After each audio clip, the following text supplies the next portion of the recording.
केजरीवाल साहब उन लोगों में से हैं जो ये कहते हैं कि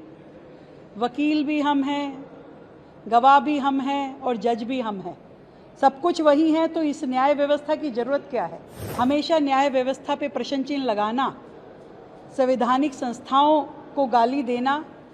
यही इनका वर्क कल्चर है और यही इनकी मानसिकता बन गई है। एक कल्प्रिट, एक गुनहगार जो कि शराब घोटाले में लिप्त है,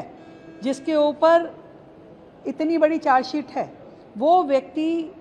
न्याय स्तंभ पर आवाज़ उठा करके कहे कि ये मेरे खिलाफ कुछ निर्णय ले सकते हैं और उसकी उस सोच के साथ में जज बदल दिया जाए, कोर्ट बदल दी जाए। देखिए, मुझे लगता है कि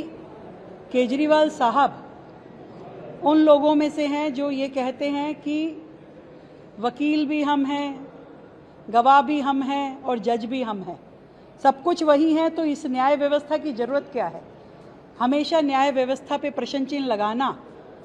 संवैधानिक संस्थाओं को गाली देना, यही इनका वर्क कल्चर है और यही इनकी मानसिकता बन गई है। जिस तरीके से दिल्ली में वो व्यवहार कर रहे हैं कि मैं कोर्ट नहीं जाऊंगा, आपने एक न्यायमूर्ति पे जो इल्ज़ाम लगाए, जो सवाल खड़े किए, क्या ये आपको शोभा देता है? एक कल्प्रिट, एक गुनहगार जो कि शराब घोटाले में लिप्त है, जिसके ऊपर इतनी बड़ी चार्जशीट है, वो व्यक्ति न्याय स्तंभ पर आवाज़ उठा करके कहे कि ये मेरे खिलाफ कुछ निर्णय ले सकते हैं और उसकी उस सोच के साथ में जज बदल दिया जाए, कोर्ट बदल दी जाए, और वो अपने आप को कभी गांधी कहते हैं और कभी भगत सिंह कहते हैं। मैं इस पे भी आपत्ति दर्ज करना चाहूँगी कि हमारे देश की इतनी बड़ी हस्तियाँ, महात्मा गांधी,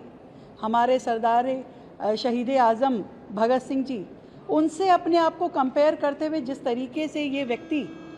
अपने आप को उपाधि देते हैं, ये सच में बड़ी शर्मनाक बात है। एक तो जिसे कहें कि एक तो चोर और ऊपर से मचाए शोर, कि शोर मचा करके अपने आप को वो ये दिखाना चाहते हैं कि वो बेगुनाह हैं, तो बेगुनाही के तो सबूत और बेगुनाही की परीक्षा तो अदालतों में देनी पड़ेगी। बाहर बैठ के आप कहें कि मैं सत्याग्रही हो गया हूँ, तो मुझे लगता है कि ये केवल एक घटिया मजाक है, जिस मजाक को ना जनता पसंद करती है और ना ही हमारी न्याय व्यवस्था इसकी परमिशन देती है। जो 7 सांसद भारतीय जनता पार्टी में शामिल हुए हैं, समेत राघव चड्ढा जी, स्वाति मालीवाल जी, मैं उनका स्वागत करती हूँ। और देश हित में, राष्ट्र निर्माण के लिए जितने ईमानदार हाथ जुड़े,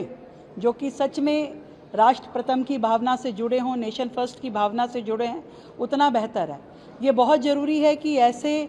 लोग जो देश से ना प्यार रखते, ना सेनाओं का सम्मान रखते और देश की जनता के गुनहगार हैं, उनको पूरी तरीके से अलग थलग किया जाना चाहिए और बाकी सभी लोग देश हित में जुड़ें, आगे बढ़ें, देश को आगे बढ़ाएं।